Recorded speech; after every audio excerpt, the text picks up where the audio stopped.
Hello and welcome to session 5 of module 5, music therapy and mental health.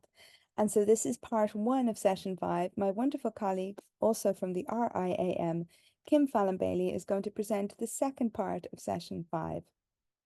So in this session, we're going to learn about music in the brain, music and mood, relational aspects of music making, approaches to music and mental health, depression, psychiatric disorders, and my wonderful colleague Kim is going to present behavior, emotional, and social disorders. So let's start with looking at the brain, our brain and music. And we can see here from these diagrams that music really is everywhere in our brain. So these images of the colors are the parts of our brain that light up when we're creating music. And we can see the areas of our brain that engage when we're creating music: the sensory cortex, the auditory cortex, the visual cortex, the prefrontal cortex, motor cortex, and really especially the corpus callosum, which is the bridge between the two hemispheres. And this is really important because music is one of the only activities that can really help us to send messages from each of our hemispheres to the other. And it has been found that the corpus callosum is actually larger in musicians. So it is really a wonderful, wonderful brain workout when we play music. At the cerebellum, the hippocampus, and the amygdala. So here we have, and we encourage you to watch this YouTube video showing how the brain activates when we are memorizing and when we're improvising. So it's really, really fascinating because the front of the brain lights up blue when a person undergoing an MRI is improvising. So this information was gained from some musicians going under an MRI scan while performing, while playing. And you can see here that the improvisation scan of the brain is the prefrontal cortex, and the blue is actually indicating that it is less active. So the blue means these parts of the brain are in a relaxed state. Now you might think, well, when we play music, we light up our brains. So what's happening here? Well, the prefrontal cortex activates during conscious self-monitoring and effortful planning. So when we're improvising, we can let go of that monitoring and planning, and we can really fire up these other parts of the brain. And when we think about our survival as a human race, that is really, really important. That sometimes we need to shut down those self-monitoring aspects of the brain and really learn how to be flexible and to be responding in the moment. And that is so, so important. So we let go or shut down these self-monitoring activities of the brain during moments of intense creativity. And this is central to what it means to be human and to survival. And that we can keep coming up with new ideas and new ways to be creative and to survive. So let's think a little bit about the brain chemistry of music making. In 2011, there was a study published in Nature Neuroscience Journal, and it reported that music releases a chemical in the brain that has a key role in setting good moods. The study found that the chemical was released at moments of peak enjoyment, and researchers from McGill University in Montreal said it was the first time that the chemical called dopamine had been tested in response to music. Now, we mentioned this chemical dopamine before. It's really, really important. So dopamine increases in response to other stimuli such as food and money. It's quite a foundational chemical response to things that we need in order to survive. It's known to produce a feel-good state in response to certain tangible stimulants, from eating sweets to taking cocaine. And dopamine is also associated with less tangible stimuli, such as being in love. In this study, levels of dopamine were found to be up to 9% higher when volunteers were listening to music they enjoyed. And this strongly suggests that humans obtain pleasure from music, an abstract reward that is comparable with the pleasure obtained from more basic biological stimuli. Shows us that music is really part of our very foundational, essential reward system. Our brain is telling us that we need music. The music psychologist Dr. Vicky Williamson from Goldsmiths College, University of London, said that this study proves that music is important to us and that it is inextricably linked with our deepest reward systems. And more recent studies, such as the following one by Ferrari et al., which you can find the link below, has absolutely compounded this conclusion. So we're going to invite you to take part in a task. And we're going to focus now on music and mood. And we're going to take some time out and listen to 3 extracts of music. And I'd like you to write down your instinctive emotional responses or images that come to mind after each one. You can pause the session if you like to give yourself enough time after each piece. And if you're uncomfortable listening to any of the extracts or songs, please do forward to the next track.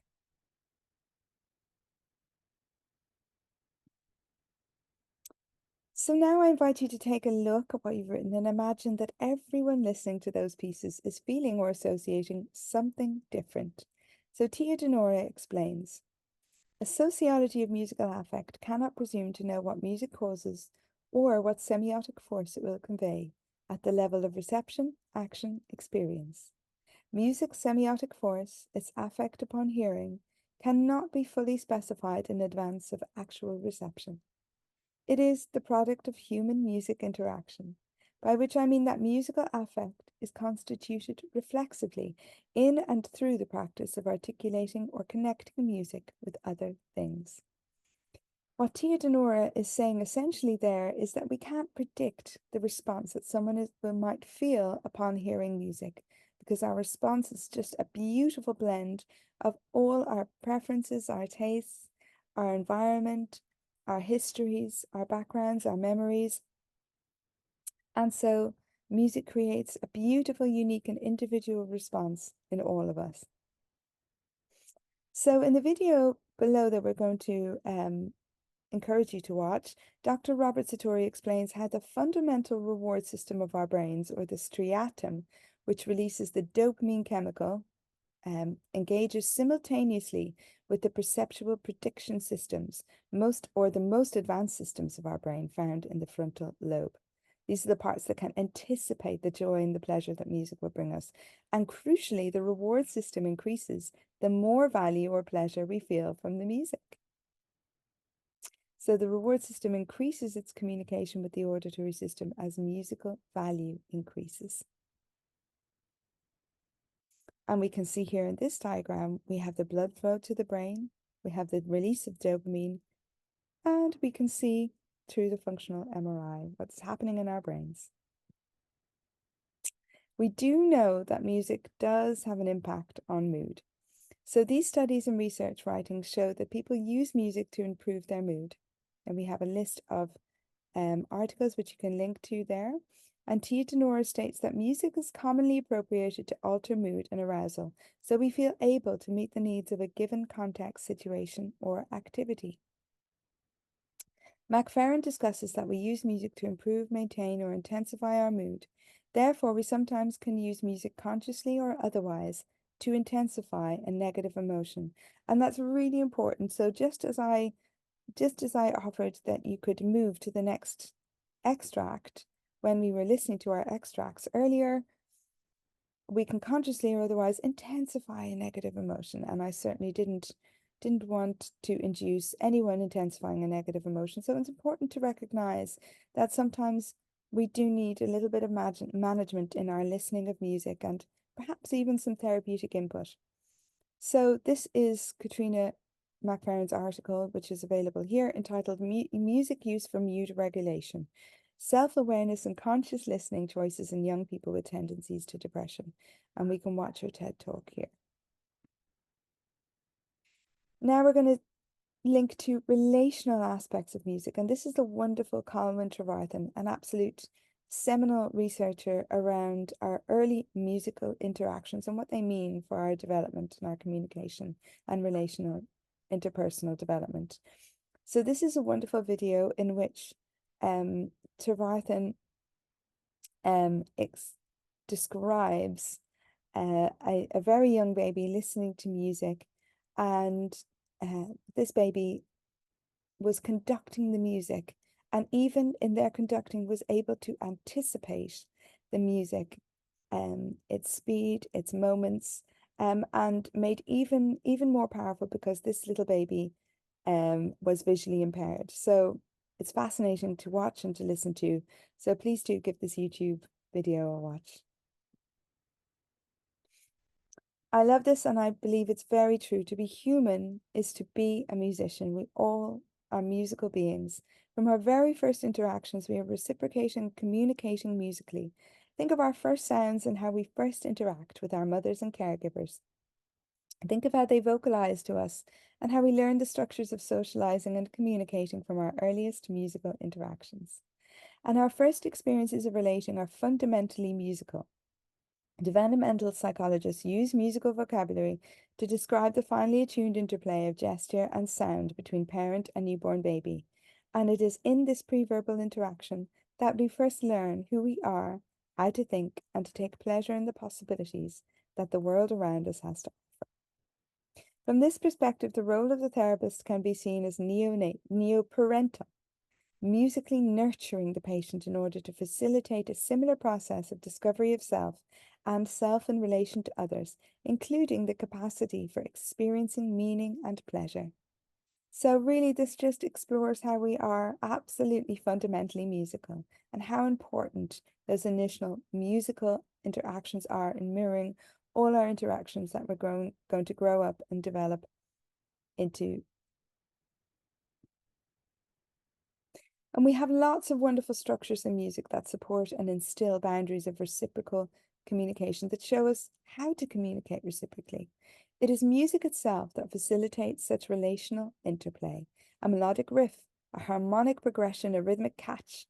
These all naturally engage people in active participation and therefore meaning making in ways that words may simply not be able to. And that's the beauty of what I think we do when we engage in music. We can really practice all this communication, all this beautiful reciprocal interplay without words. So it has been argued that we are hardwired for this kind of engagement and interaction, and that through music making we experience a kind of relating that is very different from that which talking has to offer. Music holds relational building blocks and organizational properties unavailable through talking. Music also offers us a way back in when we lose our way, and we can find the beginning of the next bar and jump back in. The relational work can take place through the music and end when the music ends, instigating another reciprocal boundary. So, in the field of music therapy, how do music therapists draw on these effects of music and music engagement to improve the health of those with mental health illness? So, common to all music therapy work is that the musical relationship and musical relating provide opportunities for clients, patients, and service users to find ways of managing distress, to reflect upon the relationships and ways of relating, and to communicate experiences that cannot be expressed in words. So, the British Association of Music Therapy states that improvising together with a music therapist or in a group allows someone experiencing or recovering from mental illness an opportunity to relate safely with other people and to explore and express feelings that may be too frightening to verbalize. Music therapy can also help a person with mental illness access positive and creative aspects of themselves, often hidden by feelings of low self-worth. Music therapy is recognized as an effective psychological intervention in the care of children and adults with mental illness. It can play a valuable role in helping minimize the trauma and disruption often associated with hospitalization and can have a positive impact on negative symptoms experienced with a mental health illness, such as motivation, social withdrawal, and diminished affective experience and responsiveness. Again, we have a Cochrane report, which we were introduced to in our earlier session 3. So remembering that a Cochrane report is a systematic review of research in healthcare and health policy. Only certain studies meeting a certain criteria are admitted to be reviewed, and it's published in the Cochrane database of systematic reviews. There are particular requirements for empirical data and research that is submitted for each category of review, and as such, Cochrane reviews receive high recognition. So music therapy added to treatment as usual, TAU, seems to improve depressive symptoms compared with treatment as usual alone. Additionally, music therapy plus treatment as usual is not associated with more or fewer adverse events than treatment as usual alone. Music therapy also shows efficacy in decreasing anxiety levels and improving functioning of depressed individuals. And you can look up that Cochrane review in the link below. So what are some music therapy approaches within mental health? So practitioner approaches towards mental health have historically been framed as psychoanalytical and psychodynamic. It makes sense to combine traditional psychoanalytic and psychodynamic approaches when aiming to interpret, infiltrate, and disrupt unhealthy patterns of mental behavior. So we're bringing in more psychotherapeutic techniques and adding them within our approach, blending them within our approach. When combined with music, as we described in our earlier session, this means we're informed by the psychoanalytic or psychodynamic framework and apply that to our musical and therapeutic interactions. We were introduced to Juliet Alvin in earlier sessions, and in the 1970s, Mary Priestley, informed by Alvin, developed an initial psychoanalytical model of music therapy, mostly engaging in improvisation with her clients and patients. And this was viewed as the fundamental channel from which to establish communication with the client. She characteristically established a framework or playing rules and titles to stimulate improvisations and encouraged both musical interaction and a reflection afterwards. During improvisations, the therapist uses the techniques discussed in our earlier session, such as containment, holding, empathetic affirmation, etc., as informed by his or her psychodynamic knowledge to offer therapeutic support and guide therapeutic outcomes. So here we go, a little bit more about Priestley. So Priestley understood that through empathy and empathic affirmation, the therapist can establish a safe platform and framework for the patient and themselves from which to relate. The patient can strengthen the self by being seen, heard, and met in their reality by their therapist. Psychoanalytic music therapy focuses greatly on the transference of relationships between the therapist and the patient, and on the music therapist's way of being present in the therapist-patient relationship. As we can surmise, this technique requires training in both psychotherapy and music therapy, and in order to practice this model, the therapist must undertake a specific psychotherapy training module. So it is a specific training. Then we have music-centered music therapy approaches, as we've met through Nordorf-Robbins. So music-centered music therapy, for example, Nordorf-Robbins also focuses work on the musical interactions relating and the reflexivity between client and therapist, with an understanding of the affordances of music, the affordances being the opportunities that music opens for relating and discovering. As we have been observing, music is both the personal and the social and offers us affordances in both. Music does not exist in a vacuum. So that means that through music therapy, we can feel a sense of joining in, of making an impact, and have positive experience in interacting with others. When verbal relating breaks down, we can turn to music. And this might be some of the philosophy around music-centered music therapy in the area of mental illness. And here we have some links to the wonderful Nordorf-Robbins evidence bank on mental health. So you can find lots and lots of evidence around all areas and practices of music therapy. It's a fantastic resource, and we've offered the links right there in the PowerPoints. So please do check it out. So what is our path towards mental health recovery? What might our path towards recovery look like? And here I recommend reading Trina McCaffrey's article entitled Music Therapy and Recovery in Mental Health, Seeking a Way Forward. And that's available in the wonderful online, highly regulated journal Voices, voices.no, and the link is right there in the PowerPoint. So mental health recovery presents a way of thinking about and living beyond a diagnosis of mental illness, as opposed to traditional medical understanding of the term recovery, which included elimination of symptoms and recovery of all social functioning. That was our original understanding of recovery. But now it's understood that recovery is related to a deeply personal journey that is embarked upon as one recovers their life beyond the confines of mental illness. And it is deeply personal and a unique process of changing one's attitudes, values, feelings, goals, skills, and/or roles in order to live a satisfying, hopeful, and contributing life. And that was from Anthony in 1993. You might be familiar with the CHIME framework. So this is a framework from which many recovery models are now operating within. And CHIME incorporates, so the C stands for connectedness, including peer support and support groups, relationships, community, etc. hope for the future, encompassing belief in the possibility of recovery, motivation to change, positive thinking, and having hopes and dreams. Identity, rebuilding and defining a positive sense of identity. Meaning and purpose, or deriving the experience of illness, meaningful life, and social goals. And empowerment, focusing on strengths and a sense of personal responsibility. So these 5 processes have been proven to be a valuable source of collaborative knowledge to support patients' recovery. And as music therapists, we can be mindful of how our work is congruent with these processes. So we can offer a blended approach within these frameworks and these models.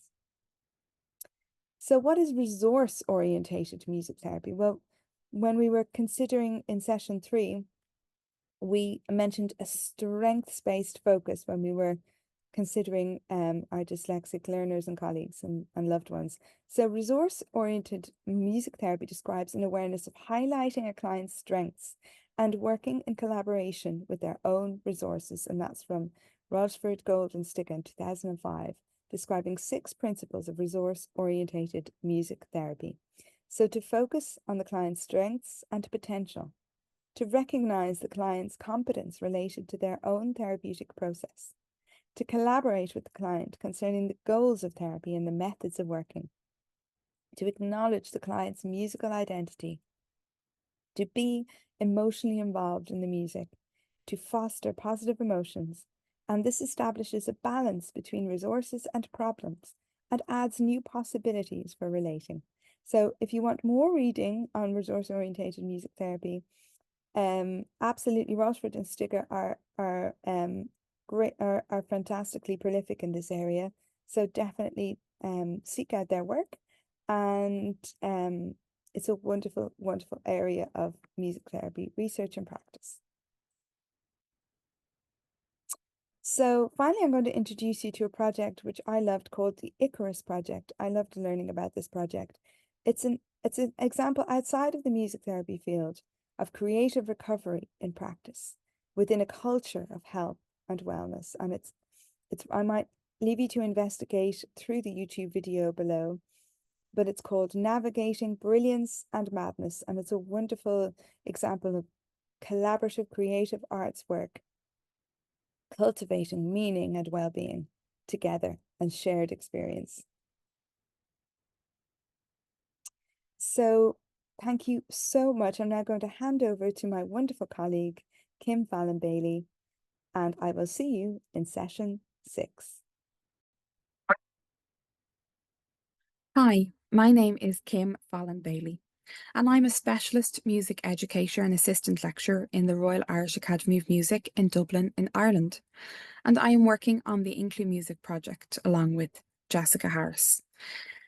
We are looking at behavioural, emotional, social disorders today, and that is one of the specialities that I work with. I work specifically with students in a special school who suffer from these issues. So let's take a look at them today. We're in Module 5, in Session 5 of our IncluMusic course. So behavioural, emotional, social disorders, or BESD, as we're going to shorten it to, encompasses a range of conditions that affect an individual's behaviour, emotions, and social interactions, often resulting in significant challenges in various domains, including education. So we're going to look at a breakdown of definition and characteristics of BESD. We're going to take a look at behavioural disorders first. Behavioural disorders involve patterns of behaviour that deviate significantly from social norms and expectations, leading to disruption in personal, social, and academic functioning. Characteristics may include aggressive behaviour, defiance of authority, impulsivity, hyperactivity, and difficulty controlling emotions. Common behavioural disorders include conduct disorder, oppositional defiance disorder or ODD, and disruptive behavioural disorder. Emotional disorders. Emotional disorders refer to disturbances in mood regulation and emotional expression that impact an individual's ability to function effectively in daily life. Characteristics may include persistent feelings of sadness or anxiety, mood swings, irritability, low self-esteem, and difficulty coping with stressors. Common emotional disorders include depression, anxiety disorders such as generalized anxiety disorder and social anxiety disorder, and bipolar disorder. Social disorders. Social disorders involve difficulties in forming and maintaining interpersonal relationships and navigating social situations appropriately. Characteristics may include social withdrawal, isolation, difficulty understanding social cues, lack of empathy, and challenges in communication.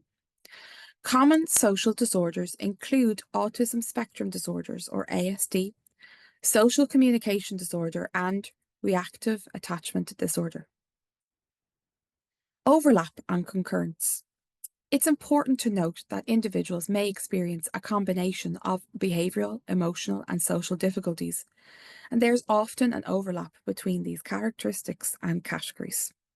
Concurrence of disorders is common, with individuals facing challenges in multiple areas simultaneously, which can often complicate diagnosis and also interventions. Impact on education. BESD, behavioural, emotional, and social disorders, can significantly impact a student's academic performance and behaviour in the classroom and social integration within the school's environment. Students with BESD may exhibit difficulties in following classroom rules, completing assignments, forming positive relationships with peers and teachers, and regulating emotions, which can impede their learning and overall well-being. Let's look at the causes and possible risk factors. So there's an exploration of possible causes and associated risk factors of BESD, which include genetics, environmental, biological, and social factors. Analysis of the complex interactions between genetic predispositions and environmental factors is in a manifestation of disorders.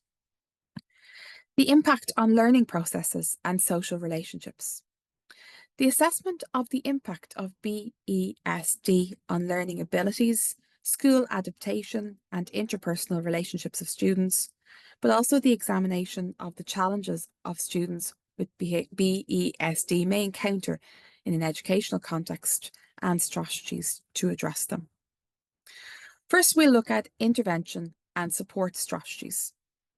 Presentation of evidence-based approaches for the treatment and the management of BESD include psychological interventions, behavioural therapies such as music therapy or art therapy, personalised educational interventions, and individualised supports. It's very important that there's an overlap between these interventions because it is a very individual issue for that student.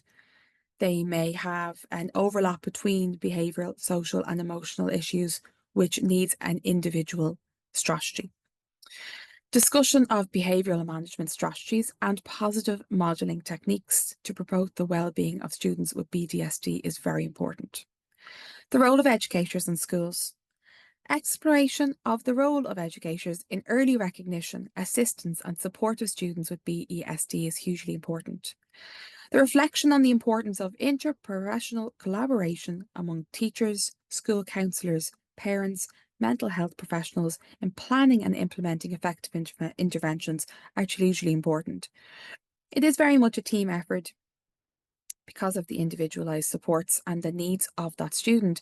It's very important that everybody works together in order to create a support strategy and intervention for that student.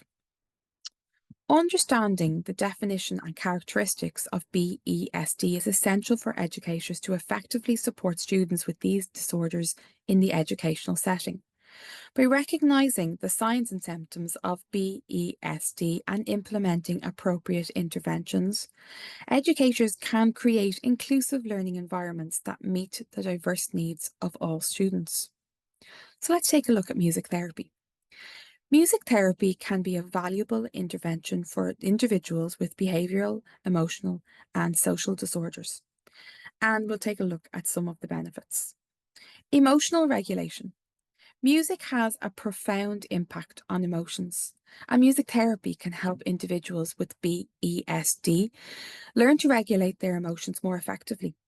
Listening to or creating music can evoke specific emotions and provide a safe outlet for expressing and processing feelings such as anger, sadness, or anxiety. Stress reduction.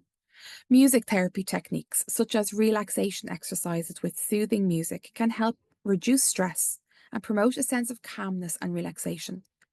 This can be particularly beneficial for individuals with BESD who may experience heightened levels of stress and anxiety.